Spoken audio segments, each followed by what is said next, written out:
അപ്പൊ അളിയൻ കാര്യമൊന്നും അറിഞ്ഞില്ലേ? ഇല്ല. എന്നാൽ ഇനി ഞാനത് പറയാം. 2018 ഇതിനൊക്കെ ശരിക്കും മോണിറ്റർ ചെയ്യേണ്ടത്, ഇവിടെ ഇങ്ങനെ പെർമിഷൻ കൊടുക്കാൻ പറ്റുമോ നോക്കേണ്ടത് സർക്കാർ തരത്തിലുള്ള ജിയോളജിയും റവന്യൂ ആണ്. ഞങ്ങളൊന്നും കാണുന്നുമില്ല, കേൾക്കുന്നുമില്ല, ഞങ്ങൾ ബദിരനും മൂകനുമാണ്. നഗരസഭ ഒരു വീടിന് പെർമിറ്റ് കൊടുത്തു. ആ വീട്ടിലാണ് ഈ നാച്ചുറൽ കലാമിറ്റി വരുന്നതെങ്കിൽ നഗരസഭയെ നമ്മൾ എങ്ങനെയാണ് കുറ്റം പറയുന്നത്? നാച്ചുറൽ കലാമിറ്റീസ് ഒന്നും നമ്മളെ തടുത്താൽ നിൽക്കുന്ന സംഗതി അല്ല.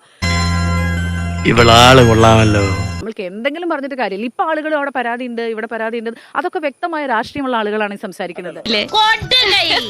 പെണ്ണുങ്ങളായ ഇങ്ങനെ തന്നെ വേണം. രാഷ്ട്രീയമൊന്നും പറയാത്ത സാധാരണക്കാരായുള്ള സ്ത്രീകൾ ഉൾപ്പെടുന്ന ആളുകൾ ഇവിടെ എത്തി നമ്മളോട് സംസാരിച്ച സമയത്ത് അത് പറയുന്നുണ്ടായിരുന്നു. സ്ത്രീകൾക്ക് എന്താ രാഷ്ട്രീയം ഉണ്ടാവില്ലേ? വ്യക്തമായ രാഷ്ട്രീയം എല്ലാവർക്കും ഉണ്ട്. കിട്ടിയാ? ഇല്ല, ചോദിച്ചു വാങ്ങിച്ചു. പരാതി പറഞ്ഞവരൊക്കെ രാഷ്ട്രീയമുള്ള ആളുകളാണ്. അങ്ങനല്ല ഞാൻ പറഞ്ഞു, പരാതി പറയാത്തവരുണ്ട്. ഈ നാച്ചുറൽ കലാമിറ്റി നിങ്ങൾ വിചാരിക്കുന്നത് പോലെ മുനിസിപ്പാലിറ്റിക്ക് തടഞ്ഞു നിർത്താൻ സാധിക്കുമോ? അത് ഉത്തരം പറ.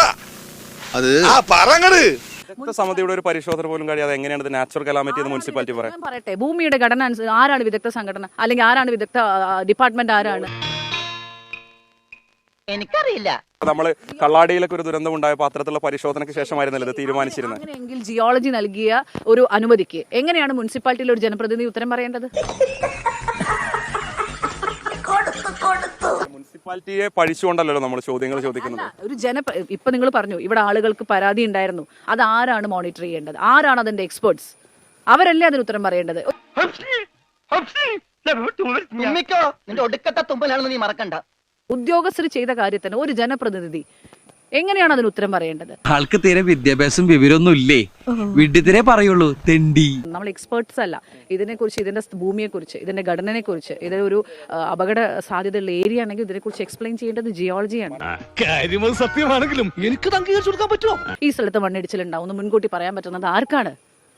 ഇത് ആരാണ്? ഇത് എന്ത് ചെയ്യാൻ കഴിയും? ആർക്കാണ് ഇത്ര സൂപ്പർ നാച്ചുറൽ പവർ ഉണ്ടാവുന്നത്? എനിക്ക് ഭ്രാന്ത് പിടിക്കുന്നു. വിക്രമൻ ചേട്ടാ, യു ആർ ഗ്രേറ്റ്. നീ വെറും വേസ്റ്റ്. നമ്മൾ രാഷ്ട്രീയം പറയാനാണെങ്കിൽ കൃത്യമായിട്ട് നമുക്ക് പറയാൻ അറിയാം. എവിടെ കിട്ടിയേ? അതൊന്നും കാണിച്ചു കൊടുത്തേ. ഓർമ്മയില്ലാന്നോ? അപ്പൊ ഇടയ്ക്കിടയ്ക്ക് കിട്ടുന്നുണ്ടല്ലേ? എല്ലാവർക്കും സന്തോഷമായല്ലോ. എനിക്ക് സന്തോഷമായി. എല്ലാവർക്കും പിരിഞ്ഞു പോവാം.